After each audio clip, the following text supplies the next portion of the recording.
Good morning students. आज का important topic है intensity of electric field due to an electric dipole, right? And this topic is very very important from the exam point of view. इसका derivations बहुत पूछे जाते हैं बच्चों। यहां पर जब हम इंटेंसिटी ऑफ इलेक्ट्रिक फील्ड निकालेंगे तो तीन हम पॉइंट लेंगे important.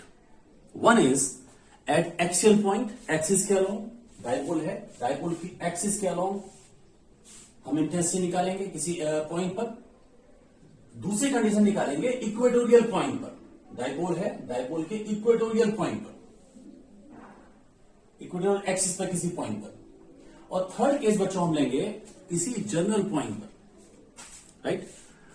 So first I am going to discuss the intensity of electric field at an axial point. At an axial point. इस पर बच्चों डिस्कस करेंगे। तो मैं ये डायग्राम बनाता हूं, डायग्राम से आप समझेंगे इसको। सबसे पहले बच्चों एक सपोज कीजिए कि एक डायपोल है, this is minus Q and this is plus Q, right? This is the center of the dipole. Axial point का बच्चों यहां मतलब है ये एक्सिस है, इसके अलोंग मैंने इसके आगे कोई पॉइंट बढ़ा दिया, सपोज कीजिए दिस पॉइंट, पी पॉइंट। इस पर हमें निकालना है बच्चों। इस पॉइंट की डिस्टेंस दी हुई है सेंटर से, from the centre of the dipole it is given suppose R. The distance of the point from the centre of the dipole. और बच्चों आपको पता है कि डाइपोल की जो लेंथ हम लेते हैं वो 12 लेते हैं। यहां पर मैं थोड़ा सा आपको इजी गोइंग लगे, इसको मैं एल इसको लिख दे रहा हूं और इसको भी एल लिख दे रहा हूं। ये एल है, ये भी एल, राइट? और इस पॉइंट पे इंटेंसिटी निकालनी है। इससे पहले बच्चों रिकॉल करते हैं इस पॉइंट को। इंटेंसिटी ऑफ इलेक्ट्रिक फील्ड मैं बता चुका हूं, it is a vector quantity. और मैंने ये कहा था, कई बार आपसे बोला कि अगर आपको वेक्टर क्वांटिटी फाइंड करनी है, so first you will do the direction. You will think about the direction, first thing. And second thing, the magnitude. Magnitude का मतलब पॉजिटिव वैल्यू, माइनस नहीं लेंगे फिर, क्योंकि वेक्टर क्वांटिटी है। पहले डायरेक्शन शो करेंगे, फिर मैग्नीट्यूड निकालेंगे, राइट? और इंटेंसिटी बच्चों होती है चार्ज की वजह से। और हम डायरेक्शन बच्चों कैसे निकालते हैं? जिस पॉइंट पर आपको बता चुका हूं, जिस पॉइंट पर इंटेंसिटी निकालनी हो किसी चार्ज की वजह से, तो उस पॉइंट पर एक टेस्ट चार्ज इमेजिन करेंगे। Test charge means positive charge. उस पर जो फोर्स का डायरेक्शन होगा वही इंटेंसिटी का डायरेक्शन होगा, राइट? और फिर डायरेक्शन निकालेंगे, मैग्नीट्यूड निकालेंगे अलग अलग, फिर जो आएगा उसका वेक्टर सम करना होगा। यही हम चीज करेंगे। यहां बच्चों ध्यान दीजिएगा, सबसे पहले पी पॉइंट पर इंटेंसिटी इस चार्ज की वजह से होगी और इस चार्ज की वजह से होगी। पहले मैं डायरेक्शन दिखाता हूं। इस चार्ज की वजह से सपोज तो इसको नाम देते हैं, suppose it is at point A, this is at point B. A point पर जो चार्ज रखा हुआ है इसकी वजह से बच्चों इंटेंसिटी का डायरेक्शन यहां फाइंड करना है। फिर मैं बात करता हूं कैसे पॉइंट फाइंड करते हैं। यहां पर एक पॉजिटिव चार्ज को इमेजिन करेंगे, उस पॉजिटिव चार्ज को ये चार्ज क्या करेगा बच्चों? अट्रैक्ट करेगा। ये चार्ज अट्रैक्ट कैसे करेगा? यहां पर एक चार्ज इमेजिन कर रहे हैं, उसको अट्रैक्ट करेगा इधर की, right? This will be the intensity of electric field at point P due to the charge at A. या तो आप EPA लिख दें या EA लिख दें। अभी मैं डायरेक्शन नहीं देख रहा हूं, फिर हम वैल्यू लिखेंगे इसकी, मैग्नीट्यूड। इसके कारण, इस चार्ज के कारण डायरेक्शन क्या होगा इंटेंसिटी का बच्चों? पॉजिटिव चार्ज इमेजिन करेंगे, उसको ये चार्ज क्या करेगा बच्चों? रिपेल करेगा। कैसे रिपेल करके? चार्ज यहां इमेजिन कर रहे हैं, उसको ये चार्ज क्या करेगा? रिपेल करेगा अराउंड दिस लाइन। और अभी आप देखेंगे खुद भी वैल्यू से कि इसकी वैल्यू ई ए से बड़ी आएगी, इसलिए मैंने लेंथ थोड़ा बड़ी दिखाई है, तो आप समझ जाएंगे इनकी values. The intensity of electric field at point P due to the charge at A. इस चार्ज की वजह से यहां पर इंटेंसिटी कितनी होगी बच्चों?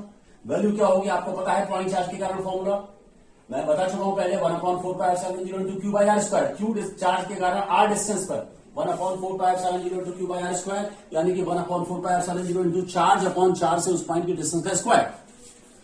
सो due to this charge the intensity at this point will be, क्या हो जाएगा बच्चों? 1/4πε0 into this charge Q magnitude लेंगे बच्चों, मैंने कहा था माइनस नहीं लेने जरूरत है क्योंकि वेक्टर क्वांटिटी है, हमने वेक्टर्स में करना है वैसे, तो माइनस लेके कोई फायदा नहीं है, माइनस नहीं लेंगे।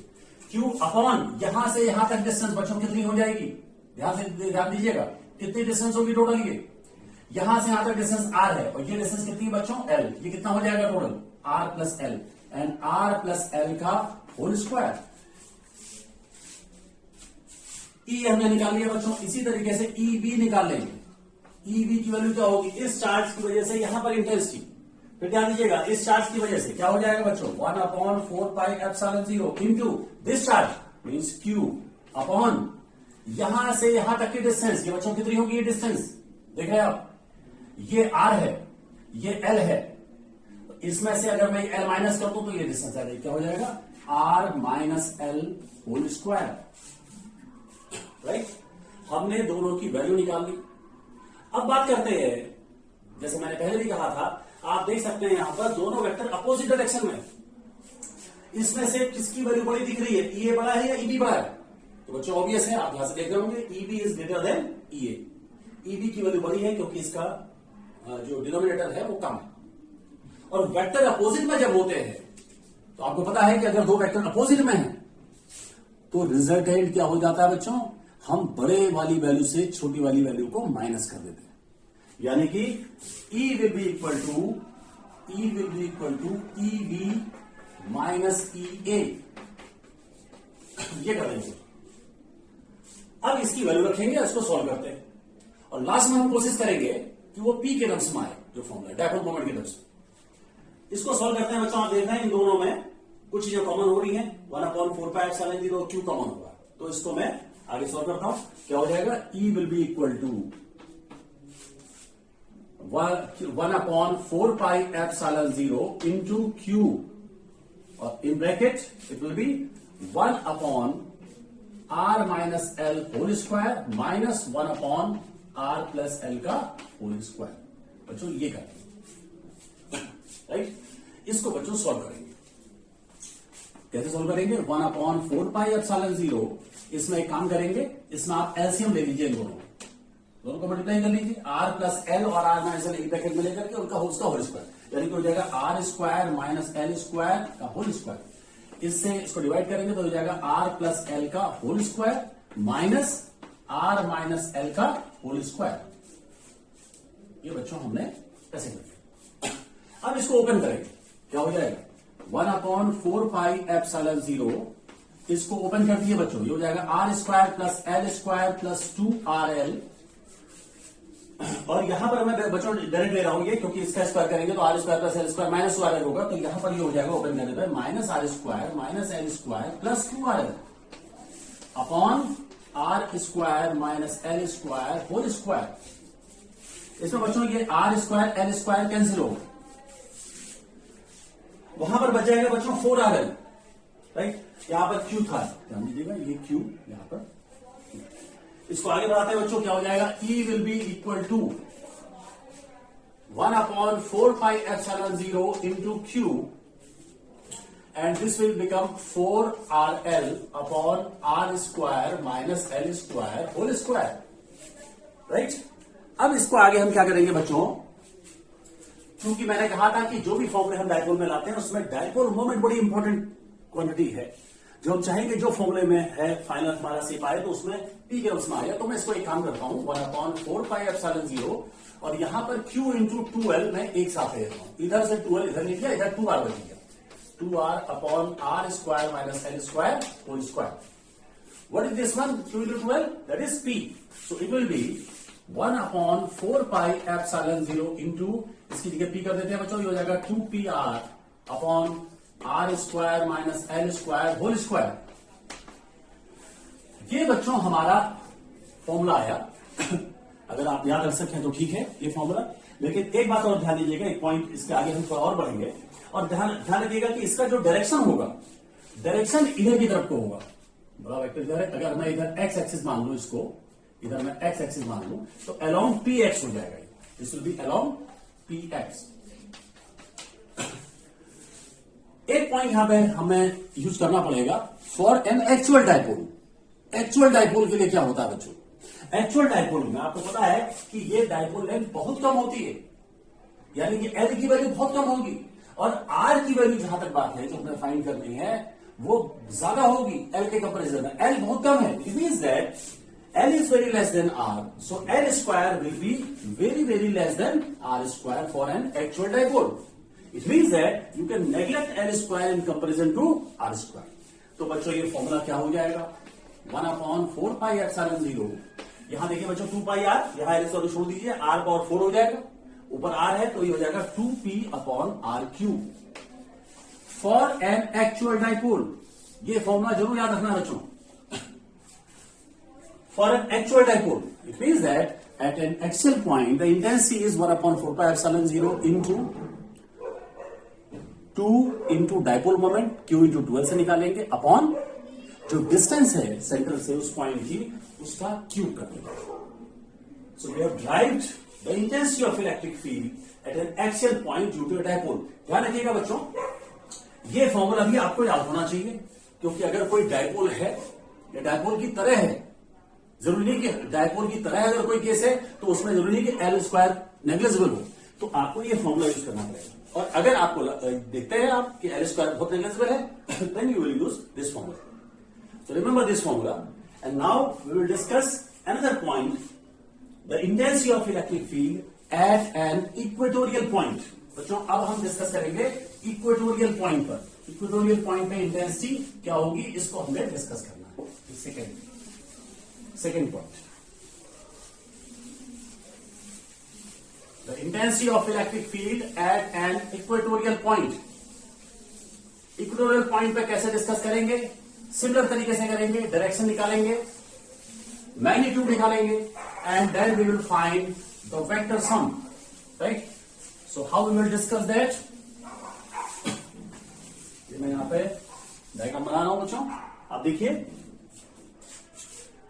इसके लिए मैं ऐसा करता हूं कि यहां पर एक चार्ज, एक डायपोल मैंने ऐसा मान लिया बच्चों, this is a dipole, right, this is -q, this is +q and this is the centre O। ये मैं L मान ले रहा हूं। इक्वेटोरियल पॉइंट का मतलब है यहां पर, इधर, क्या, suppose this point P, this is equatorial point, suppose the distance is R from the centre of the dipole. Intensity find करनी है इन टर्म्स में, यानी कि P आ जाए, R आ जाए, और जो कांस्टेंट है वो अलग आ सकते हैं। सबसे पहले हम वही करेंगे बच्चों, हम चार्ज की वजह से इंटेंसिटी होती है, डायरेक्शन देखेंगे पहले। इस चार्ज की वजह से यहां पर इंटेंसिटी का डायरेक्शन क्या करेंगे बच्चों, पॉजिटिव चार्ज को इमेजिन करेंगे, उसको ये क्या करेगा बच्चों, अट्रैक्ट करेगा। कैसे अट्रैक्ट करेगा, अलोंग दिस लाइन कनेक्ट कर देगा लाइन, ये चार्ज इस चार्ज को यहां पर पहुंचा रखेंगे, इसको अट्रैक्ट करेगा। This will be, suppose this at A and this is at B, तो ये बच्चों डायरेक्शन हो जाएगा EA का। Intensity of electric field at point P due to the charge at A।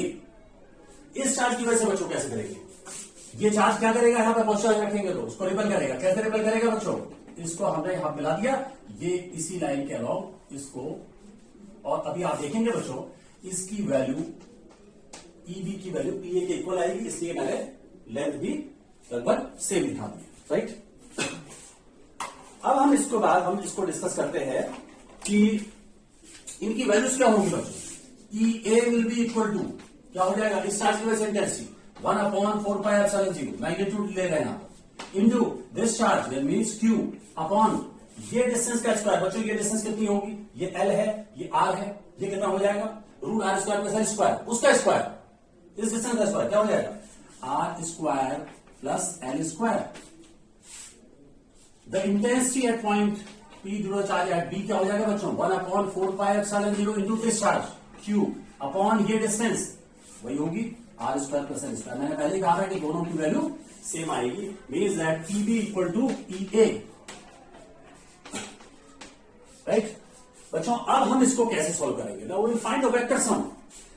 यहां पर वेक्टर आप देख रहे हैं कि वो सेम डायरेक्शन में या अपोजिट डायरेक्शन में नहीं है, तो हमें इसको एक सिंपल मेथड है रिजोल्यूशन मेथड, रिजोल्यूशन मेथड से सॉल्व करना पड़ेगा। तो सबसे इजी पड़ेगा, ऐसा करते हैं कि इधर मैं एक्स एक्सिस मान लेता हूं और इधर मैं वाई एक्सिस मान लेता हूं, राइट।